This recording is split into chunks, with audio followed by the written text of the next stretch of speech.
Welcome once again to my game room. We're here now with part 3 of our mini documentary about 5-in-a-row games. As you saw in parts 1 and 2, the history goes back quite a ways.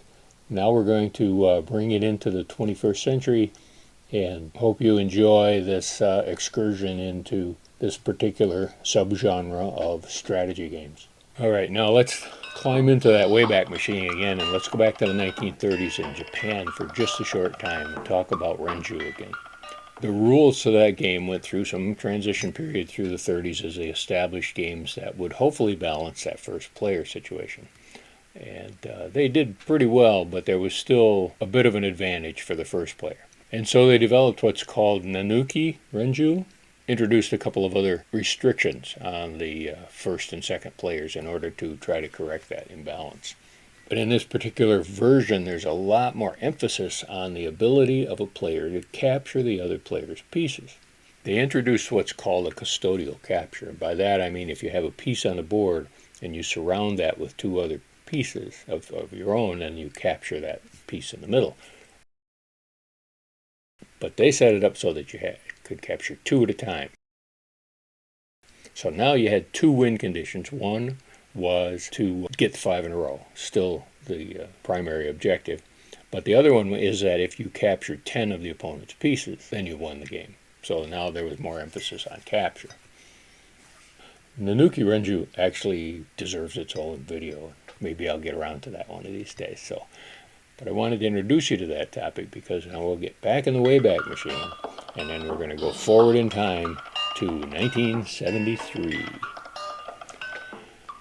Now during the early 70s, the game business was in a kind of a mini renaissance. There were a lot of publishers getting more serious about games, bringing some war games to the popular mass market, developing more abstract games, and a lot of other publishers and manufacturers getting into on the board game craze, as it were, and it was developing into an actual hobby at that point.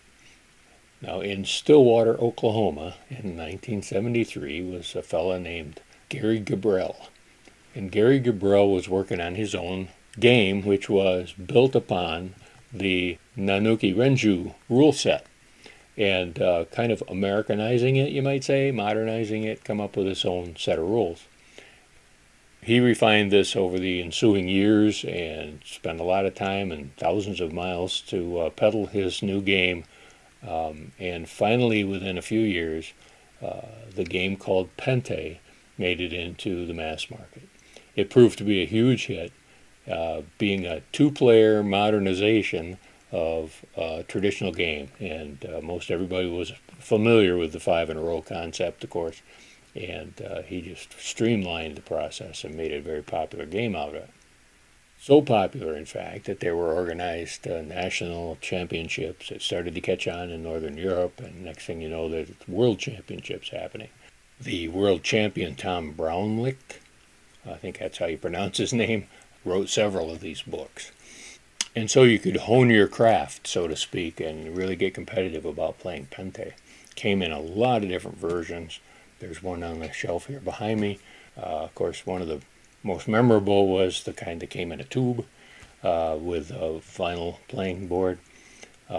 Came in travel versions and magnetic versions and so on, and just became very, very popular. And in fact, was inaugurated into the Games Magazine Hall of Fame. And it eventually became one of the most widely manufactured and distributed games in history. Now, in keeping with that Nanuki Renjou set of rules, there's two ways to win. One is by capturing 10 of the opposing player's pieces, and the other is, of course, to get that 5 in a row.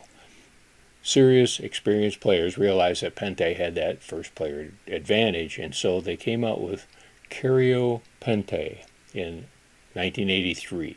Was developed by a fellow named Raleigh Tesh. And in this new version, it was possible to capture 3 of the opposing pieces in one custodial capture. So you surround 2 or 3, and it changed the goal for the capturing win from 10 to 15 pieces. So you capture 15 of the opposing pieces, or still go after the 5 in a row. Still, the basic version of Pente is the one that's the most popular and the most familiar to people. So after Pente, the 5 in a row genre continues to evolve.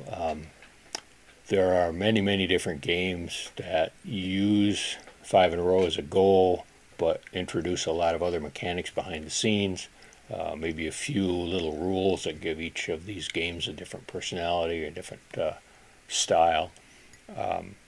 One of the very intriguing ones, and one of my favorite, is Pentago, and it uses a board with 4 quarters that can spin. There's a copy of it right over here. And Sequence, of course, which is a 5 in a row game but uses a deck of cards to claim spaces. Or you can simply use the Go board and Go stones. Everybody has a Go board, right? So that is a very brief summary of the history of 5 in a row games. I know I left a few things out. Hopefully I didn't get anything wrong, but be sure and comment if you have any comments. If you have any criticisms there or suggestions. I want to make this educational, and thereby I want to make it accurate if I possibly can. Appreciate you tuning into the channel here and your continued support. If you haven't subscribed yet, please do that, and click that little bell there so that you'll be notified when a new episode drops. Not only do I teach games and teach about games, but I'll also introduce you to some new games that I have designed myself, and keep you abreast of all the things that are happening with the Peg Pastime series, that new Kickstarter coming up, etc. So grab that Go board and get out those stones and start practicing your 5 in a row games.